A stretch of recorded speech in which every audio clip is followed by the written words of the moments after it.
Hey YouTube, Mr. Slush here. I hope this day is finding you well. I just wanted to show you something here. I was able to get, 6 boxes here. I've got 2 boxes there, 2 boxes here, another 2 boxes here of just miscellaneous food scraps from our local food distribution. This is all the unwanted fruit that was neglected just because it's overripe, and some of it's, like this box here in particular, looks a little gross. The lime's got some mold on it, apples are starting to rot, but this is excellent tree food. So this is fertilizer. This is organic fertilizer that I am more than happy to go down and pick up and put into the back of my pickup truck and bring it here and target plant this stuff around fruit trees along with biochar. So I just wanted to bring you along here and just show you what you can do to get free food scraps. Not only can you use these food scraps to bury around fruit trees or just to throw on top of the ground around fruit trees to encourage life and organic matter to build soil, but you can also use these in compost bins. You can use them in Korean natural farming in Jatam.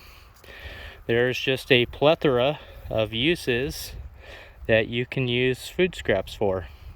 And so you can also feed them to your chickens or goats or animals. And so this is something I look forward to receiving every week.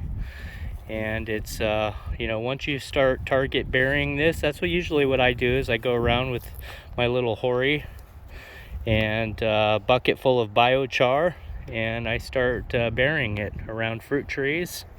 Outside of the drip line, at the drip line, or right outside of it, and it brings in all the worms and life and fertilizes, and the biochar will just hang on to those nutrients and allow them to soak up and just make for a better invite for the roots to come in and take hold and just help the trees out. So if you don't mind hanging with me for a few, I'll grab an apple here that's looking pretty rough and I'll take it over. And I've got a Pakistan mulberry here that is losing its leaves and about ready to go to sleep. And big misconception is a lot of people think that the best time to fertilize is spring or summertime frame, and actually one of the better times to fertilize, believe it or not, organically, that is, the way I'm doing it, is in the wintertime. And that's how the folks, way back when, they used to go in the fall and winter, and that was when they fertilized, because by the time spring gets here, the food's breaking down or it's broken down, and it's actually more readily available at that point in time when it's needed the most. And so it is like a slow release. And so doing it now here, early November time frame, by the time spring gets here, is going to be the most optimal time. And so we'll go ahead and open this soil up here. Open this mulch up and just see what the soil looks like. I haven't messed around in here for quite a while. As you can see, I've got some old biochar just right on the soil surface there. Let me scrape some of that away, and this soil here is nice and dark, exactly what I would hope for, and just shows that there's all kinds of life in it. Let me see if I can, you can see some of the surface roots there for the Pakistan itself, so I just want to be a little careful I'm not disrupting them. I probably won't go very deep here just because of the surface root there. Didn't even need my hoary for this one. I'll just pour some biochar in there. Nice aged biochar. The apple I'm crushing there with my palm. If you heard it there, I was just beating it down. I don't care about the sticker on the apple. But that's it.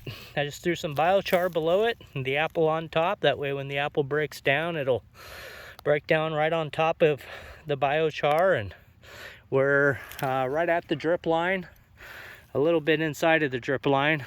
The trunk is about 2 feet away. And so what I'll do from here is I'll just go ahead and throw the mulch back on top and cover it up. Get some of this creosote. Just really get rid of this stuff because it really doesn't, it's not the most, I don't know if it's allelopathic or not, but it almost seems like that in certain areas in my yard. So the creosote, I'm not a huge fan of nearby trees, but it is acting as a nice insulator. It keeps the soil nice and shaded right there. And as you can see, I load whatever organic matter I can find at the base of these trees. And so I've got an old palm leaf and creosote, Bermuda grass, mulch. I have some Egyptian walking onion over there. That's really actually starting to wake up now that it's getting cooler, and late winter, early spring, they'll get the bulbets on the tops, and I can start propagating those out. I've got those quite a bit throughout the property, under various trees, and they're just a really neat onion to have, really unique variety of onion. That's the Egyptian walking onion. I'll do a video on those once the bulbets come out. But anyways, quick and easy video here. Just wanted to illustrate, if you have a food bank nearby, it would be worth it to give them a call and just see if they have any leftovers, animal food or rotten fruit, anything like that, because you can make use of it. It's a free resource. Why not? And thanks for watching. Have a great day. God bless you. Take care.